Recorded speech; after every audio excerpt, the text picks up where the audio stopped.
Se você já estudou ou ainda estuda numa universidade, você deve agradecer a Igreja Católica. Sabe por quê? Eu vou te contar tudo isso no vídeo de hoje. Então, vem comigo. Seja bem-vindo ao Apostolado Descobertas Católicas, o apostolado que ajuda você a descobrir cada vez mais esse universo católico. Eu sou a Anália Gasper e as universidades, e a Igreja Católica, na verdade, né? Ela é a mãe de todas as universidades, porque foi a partir dela, a partir da Igreja Católica, que começou a se surgir as universidades. Olha só o que o professor de História, um professor renomado, chamado Daniel Hobbes, fala sobre as universidades católicas. Olha só o que ele diz. A igreja, no caso a Igreja Católica, né? A igreja passou a ser a matriz de onde saiu a universidade. Ou seja, é a matriz, é o local onde ela surge, onde ela nasce, de onde nasceu as universidades católicas, né? As universidades não só católicas, mas qualquer universidade, certo? Adriano, um imperador de Roma, ele quis estabelecer um Ateneu, que é uma coisa muito próxima a uma universidade. Só que isso só foi se realizar de fato no tempo de Cassiodoro e no tempo do Papa Agapito. Eu espero que eu esteja falando esse nome certo, né? Ô, nomezinho abençoado. E essas universidades medievais, elas reuniam pessoas de todos os cantos do mundo, né?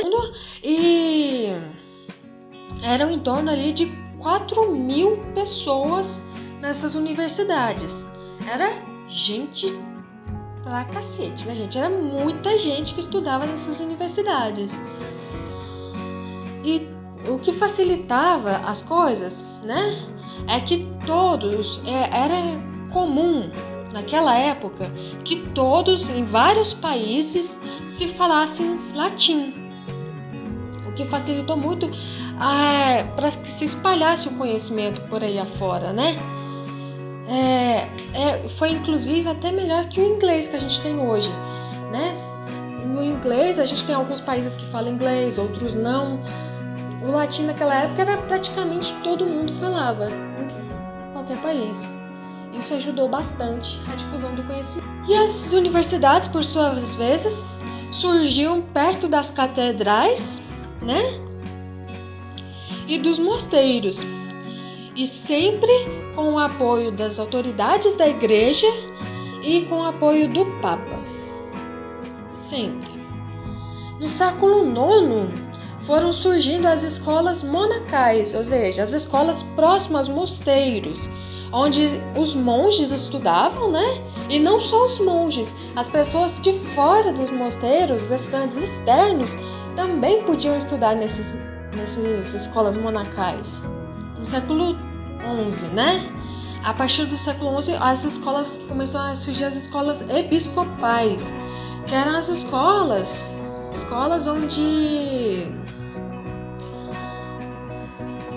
as escolas próximas às catedrais, fundadas pelos bispos da época, né? E para aquela época, tá? Eram o ensino mais avançado que existia naquela época, certo? Não vamos comparar com a educação de hoje, que é onde a evolução tecnológica já é outra, tá? Mas a gente vai pegar aquela época, já era algo bem mais avançado. E no século XII foram surgindo os centros docentes, que eram onde, sempre debaixo da proteção dos papas, né? E onde recorria gente de todos os países da Europa, né? Iam estudar nesses centros docentes. E esses centros docentes, eles ofereciam diversas disciplinas e licença, bacharelado reconhecido universalmente. E não era igual hoje, que você faz um estudo em determinada faculdade lá e pode exercer aquela profissão só naquele país.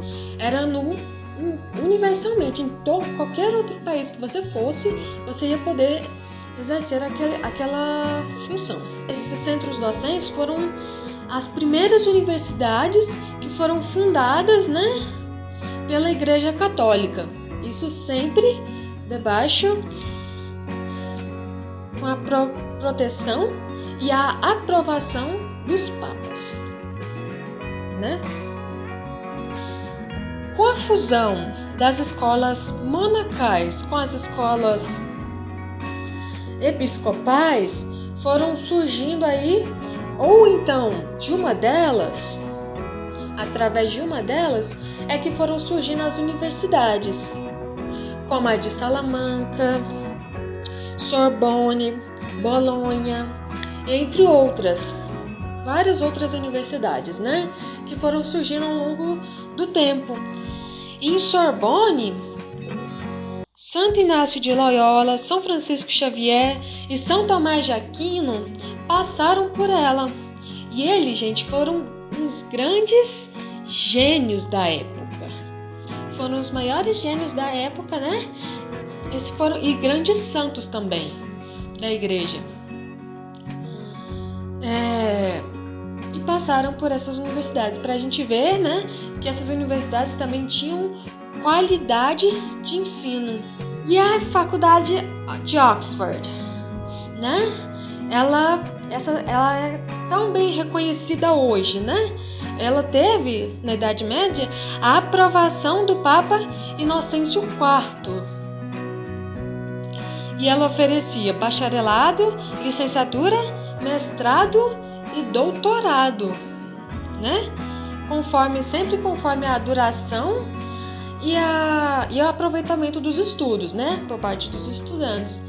Aí se ofereciam essas licenças e esses títulos.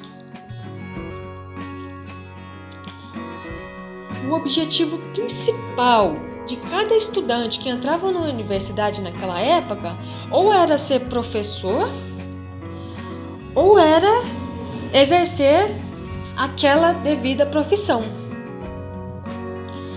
certo? Era como hoje, basicamente, né? Quando a gente escolhe uma determinada faculdade, a gente quer exercer a profissão na qual a gente está estudando. Então, naquela época era a mesma coisa. Escolheu a determinado estudo, determinada profissão, aí eles iam exercer, eles queriam de fato exercer aquela profissão. Naquela época também o espírito que reinava nessas universidades era um espírito de harmonia cultural e política, né? E quando a gente fala de fala em cultura naquela época, a gente fala em que o fermento, aquilo que fazia crescer a cultura naquela época, era a fé. Porque naquela época, tudo girava em torno de Deus. Com a universidade não era diferente. O saber era buscar o saber de Deus. Embora se estudasse coisas além de teologia, né? Se estudavam outras coisas também. Mas, é claro, não é nenhum paradoxo, né? Não é nada contraditório. Ou seja, as ciências, elas colaboram para que a gente possa conhecer melhor a Deus, né? Então, era essa a mentalidade da época. Veja só o que o Papa Inocêncio IV falava das universidades medievais, né? Na época. A universidade era veja só o que ele dizia, o rio da ciência que rege e fecunda o solo da Igreja Universal. Se a gente for pensar num vaso de planta que você tem na sua casa, né? A água que você joga na planta serve para regá-la, para fazer ela crescer. Então, para ele e para as pessoas daquela época, de fato, a ciência era aquilo que regava, que fazia a igreja crescer. Ou seja, tinha significado e importância. E teve a Universidade de Valladolid, que obteve do Papa da época, a permissão de todas as faculdades, exceto a de teologia, certo? E lembrando que naquela época quem administrava todas as faculdades era o Papa, tá? Isso era coisa da época também, e que não era nenhum problema, né? Já que os papas da época valorizavam as universidades, o saber que era ensinado. Veja só o que o Papa Inocêncio acaba de dizer, por exemplo. Veja como tantas universidades foram aprovadas pelos papas, né? Receberam diversas aprovações. Então isso não foi nenhum problema. O Estúdio General, que foi impulsionado por Jaime II, ele obteve do Papa Bonifácio VIII os mesmos privilégios da Universidade de Toulouse, que era uma outra universidade da época, né? Veja que dois centros de estudo recebendo privilégios da igreja, né? Olha só que interessante. A Universidade Capitulense, ela foi fundada pela bula pontifícia do Papa Alexandre VI, né? Ali pelos anos de 1509 a 1510, em torno dessa época, né? Porém, já em 1499 ela já ensinava artes, filosofia, teologia, direito canônico, letras e medicina. Vários conhecimentos, né, sendo difundidos já naquela época.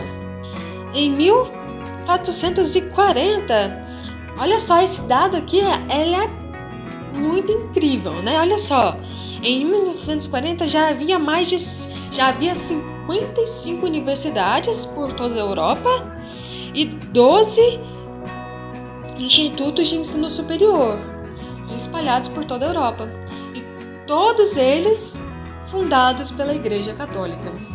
É claro que se a gente for comparar com os números de hoje, a gente não deve olhar para aquela época com o olhar de hoje, tá, gente? Transporta a sua cabeça para aquela época. A gente está falando dos primórdios da universidade, lá o comecinho, como ela surgiu. Então, a gente ainda está no começo, elas estão começando, por isso ainda são essa quantidade. Hoje existem muito mais do que isso, né? Mas é porque já o tempo andou. E ela já ministrava cursos de direito, medicina, línguas, artes, ciências, filosofia e teologia. Olha só quantos estudos já tinha naquela época, gente. Não é pouca coisa não, hein? O Papa Clemente V, ele ordenou que se colocasse nas escolas de ensino superior o ensino de línguas orientais, como o árabe, o hebreu e muitas outras línguas como essas, né? Que vêm desses países orientais. Isso foi acatado em Paris, Bolonha, Oxford, Salamanca e Roma. O Papa Bonifácio VIII, ele fundou a Universidade de La Sapienza. E olha só esse dado. De 75 universidades criadas entre 1100 e 1500, 47 receberam a bula papal de fundação. E as outras, que eram fundadas ou pelo Estado, ou então por iniciativa particular, elas recebiam uma confirmação pontifícia para poder exercer o direito canônico. E nessas universidades também havia muitas discussões, né? Em diversos temas, daqueles temas que estavam sendo estudados. Então era sempre colocado em debates e outras coisas que fermentavam essas discussões nas universidades, né? E era o clima da época, né? E através dessas discussões é que eles iam criando o conhecimento, iam aprendendo através das discussões. Em 1250, o grego já era ensinado nas universidades, nas escolas dominicanas. E em 1312, nas universidades de Sorbonne, Oxford, Bolonha e Salamanca, aí já se estudava o grego.